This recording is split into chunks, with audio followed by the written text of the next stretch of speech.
Por que os ingleses dominaram a Índia?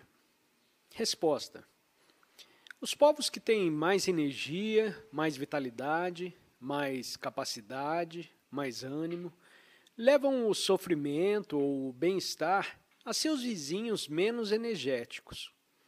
Houve tempo em que a Índia se expandia explosivamente por toda a Ásia. Seu povo era cheio de zelo criador e levou a religião à China, ao Japão, à Indonésia, à Burma. E outras nações dedicavam-se ao comércio, talvez também necessário, apesar dos males a eles inerentes. O lado interessante dessa questão é que os que buscam a verdade ou Deus são muito mais explosivos, libertam energias espantosas, não só em si próprios, mas também nos outros. E esses é que são os verdadeiros revolucionários, e não os comunistas ou os socialistas, os meros reformadores. Os conquistadores e dominadores aparecem e desaparecem. Mas o problema humano é sempre o mesmo. Todos queremos dominar, nos submeter ou resistir. Mas o homem que busca a verdade é livre de todas as sociedades e culturas. Pergunta: mesmo na hora da meditação, não parecemos capazes de perceber o verdadeiro. Poderia nos dizer o que é o verdadeiro? Resposta: deixemos de parte, por enquanto, a questão relativa ao verdadeiro e vamos considerar, primeiramente, o que é meditação. Para mim, a meditação é uma coisa muito diferente daquilo que os livros e gurus lhes têm ensinado. Meditação é o processo de compreensão da própria mente. Se não compreende o seu próprio pensar, e isso é autoconhecimento, tudo o que pensar será muito pouco significativo. Sem a base do autoconhecimento, o pensamento conduz à ação nociva. Todo pensamento tem significação. E se a mente é incapaz de perceber a significação, não apenas de uns poucos pensamentos, porém de cada pensamento que surge, então o mero concentrar-se em determinada ideia, imagem ou conjunto de palavras, sendo isso o que geralmente se chama meditação, é uma forma de auto-hipnose. Assim, quer esteja quieto, quer falando ou brincando, está cônscio do significado de cada pensamento, de cada reação que, por acaso, você tem? Experimente isso para ver quanto é difícil estar cônscio de cada movimento de seu próprio pensamento. Porque os pensamentos nos empurram uns aos outros com extrema rapidez. Mas se desejar examinar cada pensamento, se verdadeiramente desejar perceber o seu conteúdo, verá que seus pensamentos se tornarão mais lentos e que os poderá observar. Esse processo de tornar mais lento o pensar, ou de examinar cada pensamento, é meditação. E se o experimentar, verá que, tornando-se cônscio de cada pensamento, sua mente, que é um imenso depósito de turbulentos pensamentos, todos a batalharem uns contra os outros, se torna muito quieta, perfeitamente tranquila. Não há então ânsia, nem compulsão e nem medo de espécie alguma. E nessa tranquilidade desponta aquilo que é verdadeiro. Não há então nenhum de vocês a experimentar a verdade, mas como a mente está tranquila, nela penetra a verdade. No momento em que há vocês, há experimentador. E o experimentador é mero produto do pensamento. Não tem outra base senão o pensamento. Pergunta: se cometemos um erro e alguém o aponta, por que razão tornamos a cometer esse mesmo erro? Resposta: o que pensa você? Por que despedaça as flores ou arranca as plantas?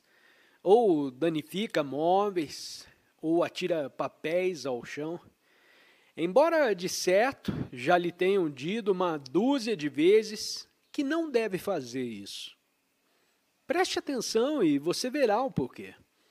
Quando faz tais coisas, você se acha num estado de desatenção, não é? Não está vigilante e sua mente está a dormir. E por isso você pratica atos verdadeiramente estúpidos. Enquanto não estiver plenamente vigilante e atento, nada adianta te dizer que não deve fazer tais coisas.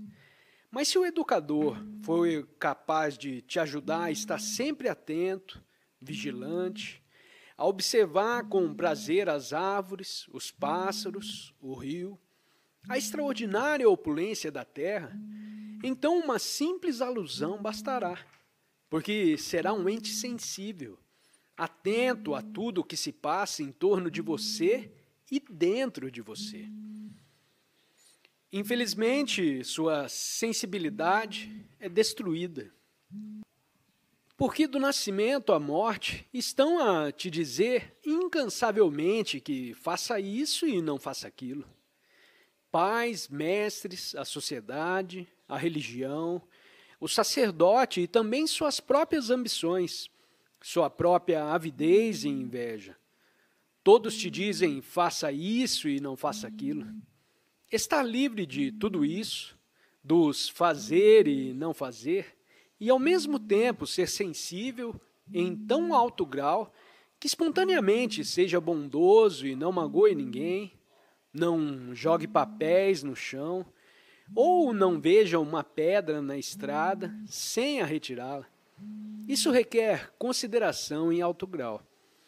E a finalidade da educação, sem dúvida nenhuma, não é puramente te dar umas poucas letras do alfabeto depois do seu nome, mas sim despertar em você esse espírito de consideração para ser um ente sensível, alertado, vigilante e bondoso. Pergunta: o que é a vida e como poderemos ser felizes? Resposta: aí está uma ótima pergunta de menino. O que é a vida? Se a faz a um homem de negócios, ele responderá que a vida é vender mercadorias lucrativamente, porque esta é a sua vida da manhã à noite. O homem ambicioso te dirá que a vida é uma luta para alcançar um alvo, para realizar-se. Para o homem que conquistou posição e poder, que chefia uma organização ou nação, a vida é intensa atividade por ele dirigida.